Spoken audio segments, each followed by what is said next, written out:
Jacob. To Jacob. And where are you from, Jacob? Ambler, born and raised in Ambler. Okay, and how long have you been down here at Occupy Philadelphia? Been down here for about 4 days now. And you've been sleeping out down here? I slept here 2 of the days. I'm about to start helping out at medical. They're going to train me, about a week of training, because I have some experience with first aid. I used to work at the YMCA for 3 years, personal training and helping out with kids, babysitting and stuff. And basically, I'm down here right now. I'm trying to get an idea of why everyone's down here. Everyone has their different reasons to be down here. That's kind of what we're trying to get Yeah. idea. So there's a lot of different reasons, and I think the reason the media has been saying it's so unorganized is because people are all down here for different reasons. Everyone has their different reasons. So it's not unorganized, basically, but people, people all have their own reasons to be down here. I mean, as far as meeting with like people from the government and stuff, they're about to do that. They're going to sit down and have talks. So a lot of different issues can be worked out. So what I really don't like is how the media twist it around and say how unorganized we are just because everyone has different reasons. Because there's a lot of stuff wrong with our country right now, and that's why there's so many different issues that need to be gone over. And the media twists it around and says we're unorganized, but I mean, if you take a look around here, there's like 15 subdivisions in Occupy Philly. I mean, they have a medical tent, they have security, they have the food tent, they have donations. So really, they're really organized. It's like our own community here.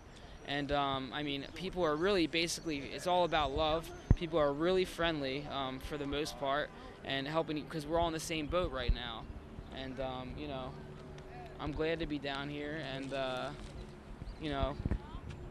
I'm gonna start. I've actually been impressed because I've been here several times since they started. I've been impressed with the level of self-organization that has sprung up. Because, as you said, people have managed to, form their own kind of self-governing community with all types with media, with medical, with food, with donations, with stuff, and that's. And the reason that's so interesting is because basically what that's showing is because of the organization here, it's showing that it doesn't have to just be a capitalistic government. It just doesn't have to be one kind of government because as you can see here, I mean, we organize basically our own little community here, and it's being run in a different way than our country is run.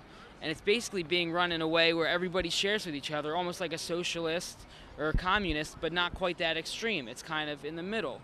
So basically, I mean, this is the way our country should be run. Everyone kind of pulling everything together and helping each other out. I mean, basically, our country is so far into capitalism now, it's really impossible to break it down and start it over again because it just wouldn't work. But if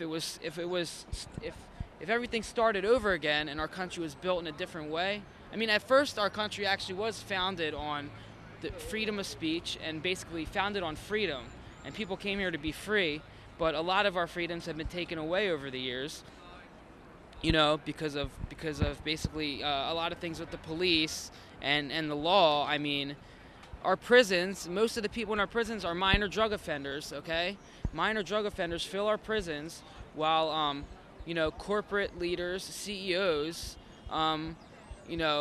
basically stay out of prison and they beat their wives. And they're not in prisons, but the ones who are in prisons are minor drug offenders, which is ridiculous. And the government actually makes money off people being in prison. So I don't agree with that either. The reason I'm homeless right now is because my mom paid $9,000 to cancel my lease. She had her name on my lease for me because I had bad credit. And she canceled my lease. She paid $9,000. She could have paid the $9,000 to pay off the rest of the months of my lease, but instead she paid it to cancel my lease right before winter, which is absolutely ridiculous. And I mean, my parents really, aren't good people to me right now. My mom is mentally ill. She's been on psych meds for years, and she wants to accuse me for smoking pot and kick me out of my apartment for smoking pot. Basically, because she says she's enabling me. But she threw $9,000 in the trash for her son to be on the streets, and it's just ridiculous. And my dad sold his business a couple years ago so he could retire and spend more time with his family. He sold it for a couple $1 million, but a couple months later he started another business anyway. So basically, all he cares about is money and his material possessions, and his Camaro. All he cares about is his Camaro, more than his own son. He won't pay $1,000 for me to get my car out of my shop, and he wipes his ass with $100 bills. I would have a place to sleep if I had my car, and I'd be able to find a job much faster if I had a car. I was laid off a few weeks ago, and my parents didn't even give me a chance to get back on my feet. They kicked me right out of the apartment. So I don't think, since I'm 22 years old and I'm an adult, I don't think my dad really has, the right to judge me and what I'm doing if he's not going to help me. If he was helping me and supporting me, then he could. But basically, he's not, and it's just ridiculous. Money really, I think, is the root of all evil, and people are just, slaves to money. And I don't know if you know this or not, but money is created with debt attached to it. It's no longer backed by metal, which it used to be. It used to be backed by gold and silver, but now our money is just paper. It has no value except that it's legal tender, okay? And so, money, when it comes out of the mint, is created with a percentage of debt attached to it. So basically, it keeps people poor, and it keeps people working their asses off, and constantly in debt.